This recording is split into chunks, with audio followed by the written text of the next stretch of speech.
son aspect a un peu évolué au cours des siècles. D'abord, monstre difforme, elle devient ensuite une femme à la chevelure de serpent et possédant la défense de sanglier. Quiconque croise son regard se pétrifie sur place, ce qui en fait une arme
passons à la cinquième créature, le Sphinx, sûrement la créature la plus connue de la mythologie grecque avec le Minotaure. Le nom du Sphinx provient du grec Sphinx, également Sphinx en latin, donc le nom n'a pas changé.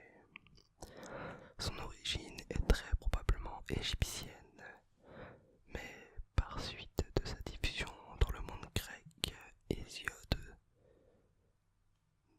nous en parle, suivi par Apollodore et Euripide, Diodore de Sicile, Hygiène, Pline l'Ancien et Pausanias.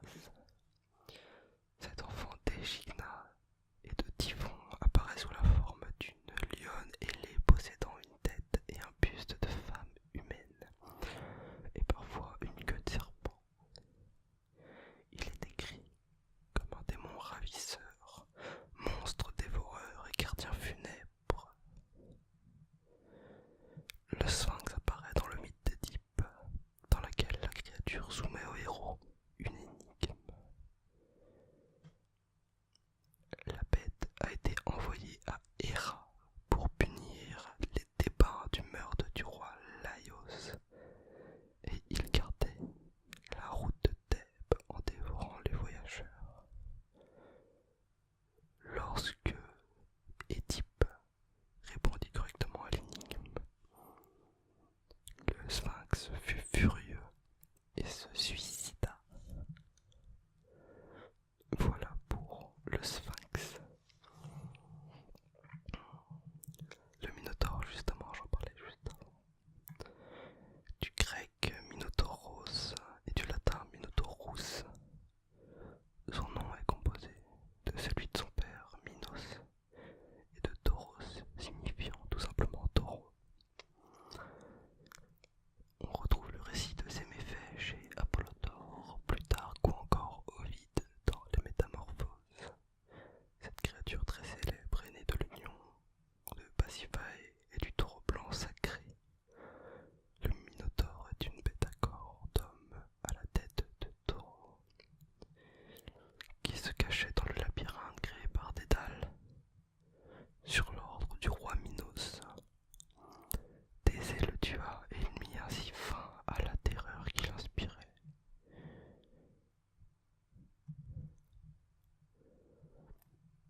Voilà pour cette créature. Ah, je me suis trompé apparemment. Non. Ah non, du tout, je me suis pas trompé. Maintenant passons aux satyres. Les satyres. Le terme grec satyros désigne une créature mythique de la suite de Dionysos. Il a dérivé dans le latin en satyrus avant de devenir notre satyre. Les sources principales pour ces créatures sont l'hymne à Aphrodite, attribué traditionnellement à Homère, et les écrits de Pausanias. Les satyres sont pourvus d'un buste d'homme, de longues cornes et d'oreilles pointues, et le bas de leur corps est celui d'un bouc. Ce sont des dieux des bois et des montagnes, mais surtout des démons de la nature axés essentiellement sur les plaisirs de la chair, comme l'indiquent leurs membres virils, perpétuellement en érection, cherchant à assouvir leurs désirs. Ils poursuivent sans cesse les nymphes entre deux danses et festivités alcoolisées. Leur rôle est minimisé dans les mythes, mais nous pouvons citer Marsyas et Silène. Symboliquement, les satyres représentent le reflet agrandi des penchants et des excès de la race humaine. Leurs homologues romains sont les faunes, des créatures plus cales et moins brutales.